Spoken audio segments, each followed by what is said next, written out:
रात मैं पता की कहना है 1 ਵਜੇ रात फोन किया इन्हें लाला कि नींदर नहीं आती असी शो करके आए ना ते वो सारा दिन दी अखां च ਜਿਹੜੀਆਂ फोटो रचियां सी ना ते ਉਹ ਹੁਣ ਗੱਲ ना सुनदे ते ਉਹ फोटो अखां चों ना निकलियां रात 1 ਵਜੇ ते मैनू आदा फोन कीता सो लाला मैं ना गल करनी चाहना 1 ਵਜੇ मैं फोन सुनिया मैं क्या अल्लाह खैर करे मैं क्या की हुंदा ताप चढ़ गया रात दा शामो शाम मैं क्या होया की प्रोग्राम करके आए आप पुत्र आंदा ਉਹ ਜਿਹੜਾ ਸੀ ਨਾ ਗੱਲ ਉਹਦੇ ਵਾਲੀ ਇਹਦੇ ਵਾਲੀ ਉਹ ਇਹ ਹੁਣ ਕਿਦਨ ਫੇਰ ਪ੍ਰੋਗਰਾਮ ਤੇ ਇਕੱਠਿਆਂ ਜਾਣਾ ਮੈਨੂੰ ਫਿਰ ਨੀਂਦਰ ਸਕੂਨ ਨਾ ਆ ਜਾਏਗੀ ਤੇ ਇਹ ਹਾਲਤ ਹੁੰਦੀ ਬੰਦੇ ਆਸ਼ਿਕ ਦੀ ਹੁੰਦੀ ਨਾ ਵੈਸੇ ਦੱਸੋ ਤਾਂ ਸਹੀ ਤੁਸੀਂ ਵੀ ਇਸ਼ ਕਰਦੇ ਜੇ ਸਾਨੂੰ ਸੁਖੀ ਬੰਦਾ ਕੋਈ ਨਹੀਂ ਸੁਣਦਾ ਅੱਲਾ ਦੇ ਹੁਕਮ ਨਾਲ ਕਿਉਂਕਿ ਦੁਖੀਆਂ ਦਾ ਕੰਮ ਹੈ ਸਾਨੂੰ ਸੁਣਨਾ ਚੰਗੇ ਬੰਦਾ ਸੁਖੀ ਕਦੋਂ ਪੈਸੇ ਵਾਲਾ ਸੁਣਦਾ ਐਵੇਂ ਗੱਲ ਹੈ ਨੀਂਦਰ ਨਹੀਂ ਆਉਂਦੀ ਨਾ ਤੂੰ ਮਣੇ ਹੋ ਇੱਕ ਰ ਮਣੇ ਹੋ ਮਗਰ ਤੇਰੇ ਉਮੀਦਵਾਰ ਖੜੇ ਨੇ ਹਾਂ ਇੱਧਰ ਵੇਖ ਇੱਧਰ ਆ ਵੇਖ ਇਹ 2-3 ਸਾਲ ਹੋ ਗਏ ਨੇ ਬਾਬਾ ਹੈ ਨਾ ਉਹਨੂੰ ਛੱਡ ਦਿਓ ਲਾਲਾ ਸਾਡਾ ਵੀ ਮਗਰ ਬੈਠਾ ਹੈ ਇਹ ਚੌਥੇ ਮੇਲੇ ਦੀ ਗੱਲ ਹੈ ਮੈਨੂੰ ਚੇਤਾ ਹੈ ਬੜੇ ਬੜੇ ਇਹ ਤਾਂ 8-7 ਲੈਣਾ ਚ ਲੱਗੇ ਰਹਿੰਦੇ ਨੇ 24 ਘੰਟੇ ਮਾਸ਼ਾਅੱਲਾ ਮੌਜਾਂ ਲੱਗੀਆਂ ਰਹਿੰਦੀਆਂ ਅੱਛਾ ਗੱਲਾਂ ਦੇ ਨਾਲ ਤੁਹਾਡੀਆਂ ਫਰਮਾਇਸ਼ਾਂ ਜਿਹੜੀ ਤੁਹਾਡੀ ਹੋਵੇ ਮੈਂ ਉਹ ਸੁਣਾਦਾ ਜਾਵਾਂ ਨਾ ਜਿਹੜੀ ਤੁਹਾਡਾ ਦਿਲ ਕਰਦਾ ਸੁਣਨ ਨੂੰ ਮੇਰੇ ਕੋਲੋਂ ਮੈਂ ਉਹ ਸੁਣਾਵਾਂ ਜਿਹੜੀ ਤੁਹਾਡੀ ਫਰਮਾਇਸ਼ ਹੋਵੇ ਉਹ ਮੈਨੂੰ ਕਿਹੜੀ ਮਸਕੀਨਾ ਤਰਾਨਾ ਕਹੇ ਤੂੰ ਯਤੀਮ ਤਾਂ ਨਹੀਂ ਬੱਚਾ ਮੈਨੂੰ ਉਂਝ ਕਹਿ ਦੇ ਮੇਲੇ ਵਾਲਾ ਆਖਰ ਤੇ ਸੁਣਾ ਦੇਂਗੇ ਠੀਕ ਹੈ ਨਾ ਆਖਰੀ ਗਾਣਾ ਸੁਣਾਵਾਂਗਾ ਠੀਕ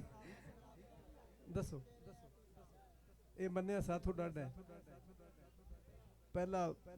ਸਿੰਦਰਾ ਵਜਾ ਦੇ ਪਹਿਲਾ ਸਵਾਲ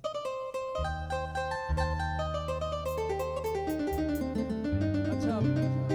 ਇੱਕ ਗੱਲ ਬੜੀ ਚੰਗੀ ਤੈਨੂੰ ਤਾਂ ਚੰਗੀ ਲੱਗੇਗੀ ਇੱਕ ਮੈਂ ਸਵਾਲ ਤੈਨੂੰ ਬਾਬਾ ਪਹਿਲਾ ਮੇਲਾ ਜਿਹੜਾ ਕੀਤਾ ਸੀ ਨਾ ਤੇ ਦੂਜਾ ਮੇਲਾ YouTube ਤੇ ਮੈਂ ਦੱਸ ਨਹੀਂ ਸਕਦਾ ਜਿੰਨਾ ਉਹ ਤੁਹਾਡਾ ਪ੍ਰੋਗਰਾਮ ਤੁਹਾਡੇ ਸਾਰਿਆਂ ਦਾ ਹੀ ਤੁਹਾਡੇ ਇਸ ਇਲਾਕੇ ਦਾ ਉਹ ਜਿੰਨਾ ਚੱਲ ਰਿਹਾ YouTube ਤੇ ਮੈਂ ਉਹ ਜ਼ਿਕਰ ਹੀ ਨਹੀਂ ਕਰ ਸਕਦਾ ਪੂਰੇ ਪਾਕਿਸਤਾਨ 'ਚ ਮੈਂ ਪ੍ਰੋਗਰਾਮ ਤਾਂ ਕਰਦੇ ਰਹਿਣਾ ਸ਼ਾਦੀਆਂ ਦੇ ਵੀ ਮੇਲਿਆਂ ਦੇ ਵੀ ਲੇਕਿਨ ਇਹ ਬਹੁਤ ਜ਼ਿਆਦਾ ਤੁਹਾਡਾ ਇਹ ਮੇਲਾ ਜਿਹੜਾ ਸੀ ਨਾ 2 ਸਾਲ ਜਿਹੜਾ ਸੀ ਪਹਿਲਿਆਂ 'ਚ ਕੀਤਾ ਉਹ ਬਹੁਤ ਜ਼ਿਆਦਾ 1 ਸਾਲ ਵਿੱਚ ਵਕਫਾ ਉਹਦੇ 'ਚ ਮੈਨੂੰ ਇਹਨੂੰ ਗੱਲਾਂ ਪੁੱਛੀਆਂ ਸਨ ਕੋ 2-3 ਉਹ ਲੋਕਾਂ ਨੂੰ ਬੜੀਆਂ ਚੰਗੀਆਂ ਲੱਗੀਆਂ ਬਹੁਤ ਚੰਗੀਆਂ ਲੱਗੀਆਂ ਇਹਨੂੰ ਕਸਰ ਦੇ ਇਸ ਮਾਮਲੇ ਦੇ ਮਾਮਲਾਤ ਸਾਰਿਆਂ ਦੇ ਖਰਾਬ ਹੁੰਦੇ ਨਾ ਇਹ ਜਿਹੜੇ ਇਹਨੂੰ ਨੇ ਅੱਛਾ ਤੂੰ ਦੱਸਿਆ ਸੀ ਇੱਕ ਗੱਲ ਮੈਨੂੰ ਉਦੋਂ ਕੰਡ ਨਾ ਕਰ ਪਿੱਛੇ ਲੋਕ ਤੈਨੂੰ ਵੇਖ ਰਹੇ ਨੇ ਇੱਥੇ ਆ ਅੱਛਾ ਨਹੀਂ ਮੈਂ ਤੈਨੂੰ ਗੱਲ ਪੁੱਛਣੀ ਹੈ ਤੂੰ ਮੈਨੂੰ ਇਹਨਾਂ ਵਰਗਾ ਨਾ ਸਮਝੀ ਜਾ ਮੈਂ ਤੈਨੂੰ ਕਦੋਂ ਗੱਲ ਕੋ ਕਰਨੀ ਮੈਂ ਤਾਂ ਡਰਨਾ ਭਾਈ ਤੁਹਾਡੇ ਤੋਂ ਅੱਛਾ ਤੂੰ ਇੱਕ ਗੱਲ ਦੱਸੀ ਮੈਨੂੰ ਛੱਡ ਕੇ ਉਹ ਟੁਰ ਗਿਆ ਯਾਦ ਹੈ ਨਾ ਵੀ ਉਹ ਉੱਥੇ ਚਲਾ ਗਿਆ ਭਾਈ ਫਿਰ ਵਾਲੇ ਪਾਸੇ ਦੱਸਿਆ ਸੀ ਨਹੀਂ ਮੈਂ ਇਹਨੂੰ ਮੈਗ ਦਿਆਂਦਾ ਤੂੰ ਖੋਜਾ ਤੇਰੇ ਤੋਂ ਨਹੀਂ ਸੂਤਰਾ ਆਉਣਾ ਕੰਮ ਅੱਛਾ ਉਹਦੇ ਨਾਲ ਤਲਕਾਤ ਅਜੇ ਹੈ ਨੇ ਜਾਂ ਨਹੀਂ ਨਹੀਂ ਹੈ ਕਿੰਨੇ ਸਾਲਾਂ ਦੀ ਗੱਲ ਹੈ ਕਾਫੀ ਦੇਰ ਦੀ 2 ਸਾਲ 2 ਸਾਲ ਦੇ ਵਿੱਚ ਜ਼ਿੰਦਗੀ 'ਚ ਉਤਾਰ ਚੜਾਅ ਆਏ ਹੋਣੇ ਨੇ ਜ਼ਾਹਿਰ ਨਹੀਂ ਕੋਈ ਨਹੀਂ ਆਏ ਫਰਕ ਹੀ ਕੋਈ ਨਹੀਂ ਪਿਆ ਨਹੀਂ ਜ਼ਿੰਦਗੀ 'ਚ ਬੇਲੀ ਸੱਜਣ ਤਾਂ ਮਿਲਦੇ ਰਹੇ ਹੋਣਗੇ ਅੱਖਾਂ ਥੱਲੇ ਨਹੀਂ ਕਰੀਦੀਆਂ ਤਲਕ 'ਚ ਖੁਸ਼ੀ ਹੁੰਦੀ ਮਤਲਬ ਹੋਰ ਅੱਛੇ ਦੋਸਤ ਹਾਂਜੀ ਕਿੰਨੇ ਕੁ ਉਹਦੀ ਸੋਚ ਤੋਂ ਜ਼ਿਆਦਾ ਉਹਦੀ ਸੋਚ ਤੋਂ ਜ਼ਿਆਦਾ ਖਿਦਮਤਗਾਰ ਮਿਲ ਗਏ ਹੈ ਨਾ ਤਾਬੇਦਾਰੀ ਬੜੇ ਕਰਦੇ ਨੇ ਲੋਕ ਅੱਲਾ ਦੀ ਕਸਮ ਹੈ ਘਰ ਜਾਂਦੇ ਨਹੀਂ ਮਹੀਨਾ ਇਹਨਾਂ ਦੇ ਪੱਲੂ ਹੱਲੇ ਨਾ ਕਿਤੇ ਬੇਰੀ ਦੇ ਕੰਢਿਆਂ ਤੇ ਬੇਰੀ ਤੇ ਚਾਦਰ ਟੰਗਦੇ ਤੇ ਉੱਥੇ ਸਾਰੀ ਰਾਤ ਬੈਠੇ ਰਹਿਣ ਬੇਰੀ ਦੇ ਥੱਲੇ ਹੀ ਪੱਲੂ ਕਦੋਂ ਹਲਣਾ ਹੈ ਕਦੋਂ ਫਿਰ ਮੈਂ ਵੇਖਣਾ ਹੈ ਕਦੋਂ ਇਹਨਾਂ ਆਵਣਾ ਹੈ ਐਵੇਂ ਹੀ ਨਾ ਅੰਦਾਜ਼ ਆਪਣਾ ਆਪਣਾ ਹੁੰਦਾ ਨਾ ਫਿਰ ਤੇ ਦੁੱਖ ਵੀ ਮਿਲੇ ਹੋਣੇ ਨੇ ਜ਼ਿੰਦਗੀ ਬਹੁਤ ਅਕਸਰ ਲੋਕ ਦੁਖੀ ਜ਼ਾਹਿਰ ਹੁੰਦੇ ਨੇ ਜਦੋਂ ਛੱਡ ਛੁੱਟ ਜਾਣ ਲੋਕ ਬੰਦੇ ਨੂੰ ਪਰੇਸ਼ਾਨ ਹੋ ਜਾਂਦਾ ਨਾ ਬੰਦਾ ਤੇ ਉਹਨਾਂ ਨੂੰ ਕਦੀ ਬਦਦੁਆ ਵੀ ਦਿੱਤੀ ਨਹੀਂ ਬਦਦੁਆ ਕਦੋਂ ਦਿੰਦਾ ਬੰਦਾ ਸਖੀ ਦਿਲ ਬੰਦਾ ਬਦਦੁਆ ਦਿੰਦਾ ਹੀ ਨਹੀਂ ਇੱਕ ਨਾ ਸਹੀ ਹੋਰ ਸਹੀ ਹੋਰ ਨਾ ਸਹੀ ਹੋਰ ਸਹੀ ਰੱਬ ਦੀ ਬੜੀ ਦੁਨੀਆ ਹੈ ਛੱਡ ਵੀ ਜਾ ਤੇ ਕਿਹੜੀ ਗੱਲ ਹੈ ਚਲੋ ਖੈਰ ਇਹ ਗਾਣਾ ਸ਼ੁਰੂ ਕਰ ਰਹੇ ਆ ਪਹਿਲਾ ਸੈਦ ਮਾਲਤੀ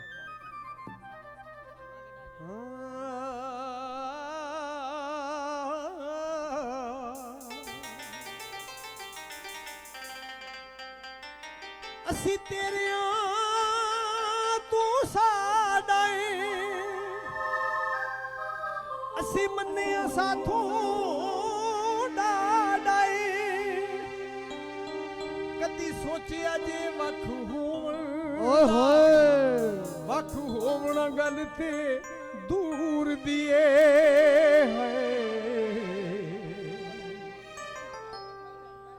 ਉਹ ਤੇਰਾ ਲੂ ਪੁੱਟ ਕੇ ਨਹੀਂ ਉਹ ਤੇਰਾ ਲੂ ਪੁੱਟ ਕੇ ਨਹੀਂ ਦੇਣਾ ਮੈਂ ਉਹ ਗੱਲ ਸ਼ੌਕਤ ਮਜਬੂਰ ਦੀ ਏ ਕੀ ਬਣਿਆ ਜਦੋਂ ਰੁਸਣਾ ਏ ਕਦੀ ਵੇਖਿਆ ਈ ਸਾਡਾ ਰੰਗ ਕਿਉਂ ਫਿੱਕਾ ਪੈ ਜਾਂਦਾ ਤੇਰਾ ਲੜ ਪੈਣਾ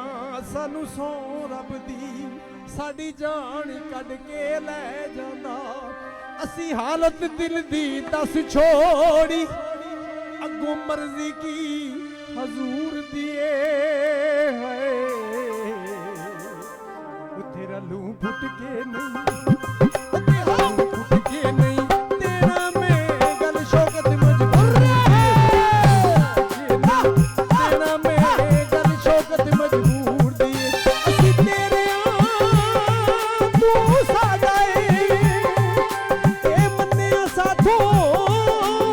ਦਾਦਾ ਏ ਸੋਚਿਆ ਜੇ ਵੱਖ ਹੋਵਣ ਦਾ ਵੱਖ ਹੋਵਣ ਗੱਲ ਤੇ ਦੂਰ ਦੀ ਏ ਹਾਏ ਤੇਰਾ ਲੂ ਫੁੱਟ ਕੇ ਨਹੀਂ ਤੇਰਾ ਲੂ ਫੁੱਟ ਕੇ ਨਹੀਂ ਤੇਰਾ ਮੈਂ ਗੱਲ ਸ਼ੌਕਤ ਮਜਬੂਰ ਦੀ ਏ ਤੇਰਾ ਲੂ ਫੁੱਟ ਕੇ ਨਹੀਂ ਤੇਰਾ ਮੈਂ ਗੱਲ ਸ਼ੌਕਤ ਮਜਬੂਰ ਦੀ ਏ